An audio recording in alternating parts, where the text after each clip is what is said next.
Em seguida, a primeira evocação do Sr. Sanson, feita na Sociedade de Paris, um espírito deu sob esta epígrafe a comunicação seguinte: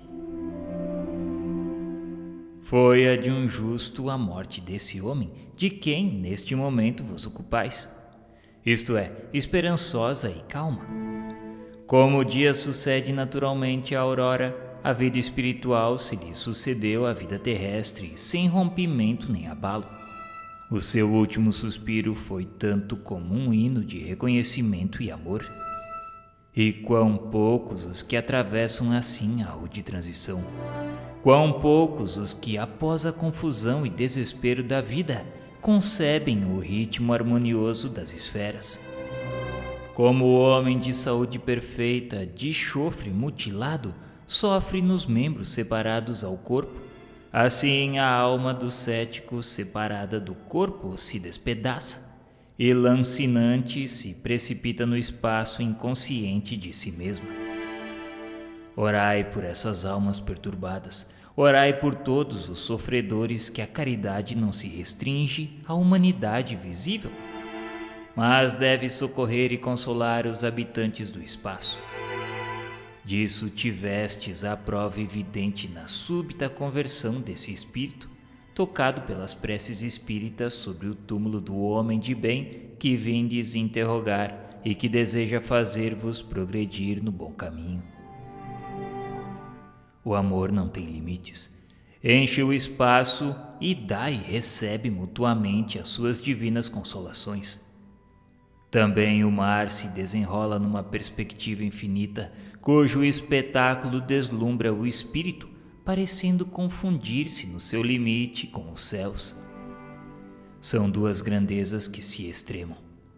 Pois bem, assim é o amor, mais profundo que as ondas, mais infinito que o espaço. A todos vós, encarnados e desencarnados, deve unir na santa comunhão da caridade, fusão sublime do finito e do eterno.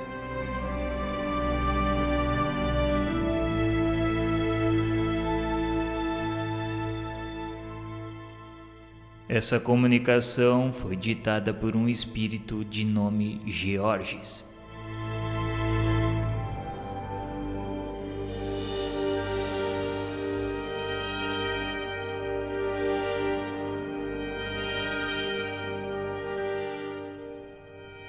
Jobard, diretor do Museu da Indústria de Bruxelas, nascido em Baissei, Alto Marne, e falecido em Bruxelas de apoplexia fulminante a 27 de outubro de 1861, com 69 anos de idade.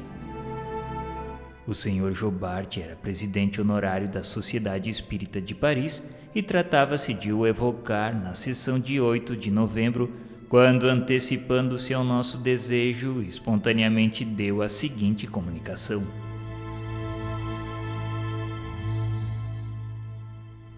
aqui estou eu a quem eis evocar, manifestando-me por este médium que até agora tenho solicitado baldamente. Antes de tudo, desejo descrever as minhas impressões por ocasião do meu desprendimento. Senti um abalo indizível. Lembrei-me instantaneamente do meu nascimento, da minha juventude e da minha velhice. Toda a minha vida se me retratou nitidamente na memória. Eu senti apenas um como piedoso desejo de me achar enfim nas regiões reveladas pela nossa crença. Depois o tumulto serenou. Eu estava livre e o meu corpo jazia inerte. Ah, meus caros amigos, que prazer se experimenta sem o peso do corpo, quanta alegria no abranger o espaço. Não julgueis, no entanto, que me tenha tornado repentinamente um eleito do Senhor. Não, eu estou entre os espíritos que, tendo aprendido um pouco, muito devem aprender ainda. Não tardou muito que de vós me lembrasse, irmãos de exílio, e asseguro-vos toda a minha simpatia, todos os meus votos vos cercam. Quereis saber que espíritos me receberam, quais as minhas impressões? Pois bem, amigos, Foram todos os que evocamos, todos os irmãos que compartilharam dos nossos trabalhos. Eu vi o esplendor, mas não posso descrevê-lo. Apliquei-me a discernir o que era verdadeiro nas comunicações, pronto a contraditar tudo que fosse errôneo, pronto a ser o cavaleiro andante da verdade nesse mundo, tal como o fui no vosso. Senhor Jobard, quando estáveis na terra, recomendaste-nos para vos evocarmos, e ora o fazemos, não só para satisfazer aquele desejo, como para testemunhar-vos ainda uma vez a nossa sincera simpatia, instruindo-nos ao mesmo tempo, visto que ninguém melhor que vós pode dar-nos esclarecimentos precisos sobre esse mundo em que hoje habitais. Dar-nos-emos por felizes se houverdes por bem responder às nossas perguntas. Presentemente o que mais se impõe é a vossa instrução. Quanto à vossa simpatia, entrevejo-a e tenho a prova dela tão só pelo que ouço, o que já é um enorme progresso. Pois bem, então para fixarmos ideias e não divagar, principiamos por perguntar em que lugar vos achais aqui e como vos veríamos se tal coisa fosse facultada. Estou junto do médium com a aparência do mesmo Jobard que se sentava à vossa mesa, visto que os vossos olhos mortais, ainda vendados, não podem ver os espíritos senão sob a sua forma mortal. E podereis tornar-vos visível? No caso contrário, qual a dificuldade? Essa disposição que vos diz respeito é que é toda pessoal. Um médium vidente ver-me-ia e os outros não. O vosso lugar aqui é o mesmo de quando assistis encarnado às nossas sessões e que vos reservamos. Aqueles, pois, que em tais condições nos viram, poderão supor que aí estais tal qual éreis então, visto que aí não estais com o corpo material de outrora. Estais, no entanto, com o corpo fluídico de agora e com a mesma forma. Se vós não vemos com os olhos do corpo, vemos-vos com o pensamento. Se não podeis comunicar pela palavra, podeis pela escrita, com o auxílio de um médium. Assim, as nossas relações de forma alguma se romperam com a vossa morte, e podemos entretê-las tão fácil, completamente como outrora. É assim precisamente que se passam as coisas? Sim, e há muito que o sabeis. Ocuparei este lugar muitas vezes, e mesmo sem o saberdes, uma vez que o meu espírito habitará entre vós.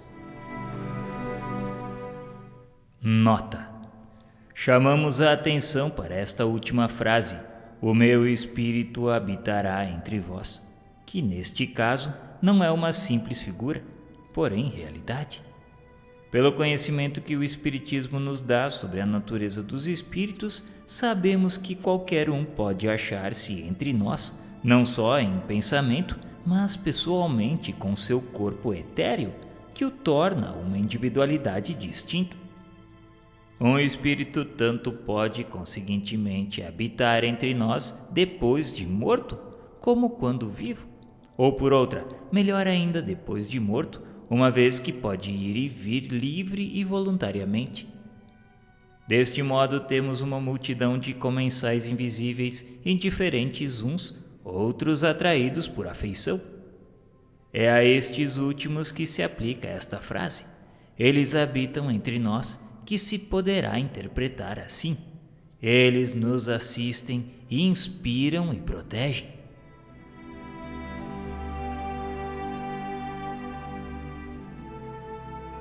Não há muito que encarnado, vós sentáveis nesse mesmo lugar. As condições em que ora o fazeis parece-vos-ão estranhas? Qual o efeito da mudança de estado? De modo algum se me afiguram estranhas as condições, porque o meu espírito desencarnado goza de lucidez perfeita para não deixar irresolutas quaisquer questões que encare. Lembrai-vos de haver estado nas mesmas condições anteriormente à última existência?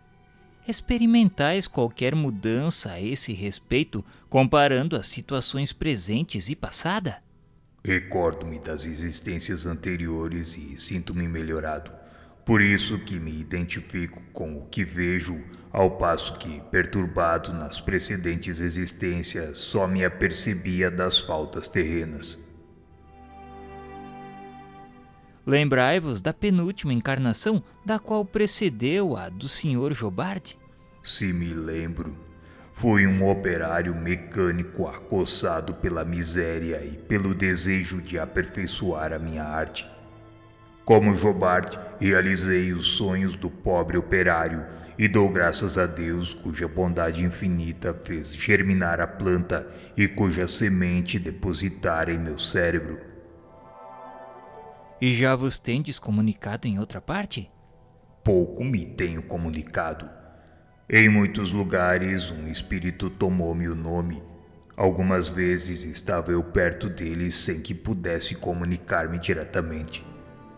Tão recente é a minha morte que participo ainda de certas influências terrestres. É preciso que haja perfeita simpatia para poder exprimir o meu pensamento. Em breve operarei incondicionalmente, mas por enquanto, repito, não posso fazê-lo. Quando morre um homem um tanto conhecido, é chamado de todos os lados e inúmeros espíritos se dão pressa de apossar-se da sua individualidade. Eis o que comigo se tem passado em muitos casos. Asseguro-vos que, logo após ao desprendimento, poucos espíritos podem comunicar-se mesmo por um médium predileto. Vede os espíritos que aqui estão conosco? Sim, vejo principalmente Lázaro e Erasto. Depois, mais afastado, vejo o espírito de verdade pairando no espaço. Depois ainda, uma multidão de espíritos que vos cercam, solícitos e benévolos. Sede felizes, amigos, por benéficas influências vos disputam as garras do erro. Quando encarnado, você compartilhava da opinião emitida sobre a formação da Terra pela incrustação de 4 planetas que se teriam unido. Sois ainda da mesma opinião? É um erro. As novas descobertas geológicas provam as convulsões da Terra e sua formação gradual e sucessiva. A Terra, como os outros planetas, teve sua vida própria e Deus não precisou lançar mão desta grande desordem que seria a agregação de planetas. A água e o fogo são os únicos elementos orgânicos da Terra. Admitis também que os homens pudessem cair num estado cataléptico por tempo ilimitado e que o gênero humano tivesse assim aparecido na Terra? Era pura ilusão da minha mente que ultrapassava sempre o seu fim. A catalepsia pode ser longa, porém não indeterminada.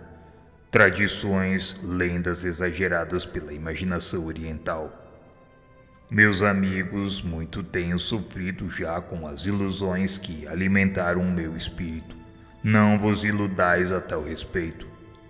Muito aprendi e posso dizer-vos hoje que a minha inteligência, apta para assimilar diversos e vastos estudos, guardará, no entanto, de sua última encarnação, o pendor para o maravilhoso e místico, hauridos nas imaginações populares. Ainda agora há pouco me tenho ocupado das questões puramente intelectuais no sentido em que as julgais. E como poderia eu fazê-lo deslumbrado e aturdido pelo maravilhoso espetáculo que me cerca? O vínculo do espiritismo que vós, homens, não podeis compreender, só ele pode atrair-me a esta terra que abandono.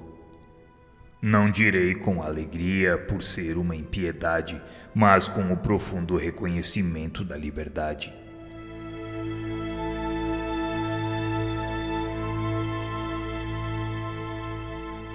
Quando a sociedade abriu uma subscrição em favor dos operários de Lyon em fevereiro de 1862, um consórcio subscreveu 50 francos, sendo 25 por si e 25 em nome do Sr. Jobart, que então deu a tal respeito a comunicação seguinte.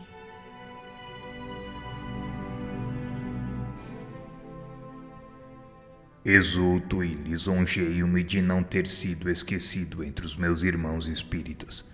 Agradeço ao coração generoso que vos trouxe o óbolo que eu daria se habitasse ainda o vosso mundo. Neste em que ora resido, é nula necessidade de dinheiro, de modo que me foi preciso recorrer à bolsa da amizade para provar materialmente que também a mim me compungia o infortúnio dos irmãos de Lyon. Intrépidos cultores da vinha do Senhor, muito deveis convencer-vos de que a caridade não é uma palavra oca, pois grandes e pequenos vos pantetearam na emergência sentimentos de simpatia e fraternidade. Estais na grande via humanitária do progresso. Pois bem, praz a Deus sejais ditosos na jornada, e os espíritos amigos que vos sustentem para que triunfeis afinal. Eu começo a viver espiritualmente mais calmo, menos perturbado pelas evocações constantes que sobre mim choviam. A moda também atua sobre os espíritos, e quando o Jobart em moda passar da moda, então pedirá aos seus amigos sérios que o evoquem. Aprofundaremos então questões superficialmente tratadas, e o vosso Jobart, completamente transfigurado, poderá ser útil como deseja de todo o coração.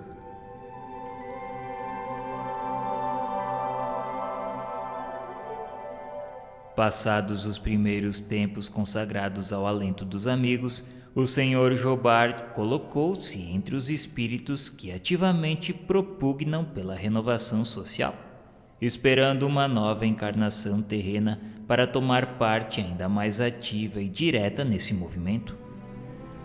Depois dessa época, ele deu à Sociedade de Paris, onde continua como cooperador, comunicações de incontestável superioridade, sem se desviar da originalidade e repentes que constituíam o fundo do seu caráter, a ponto de se fazer reconhecido antes de assinar.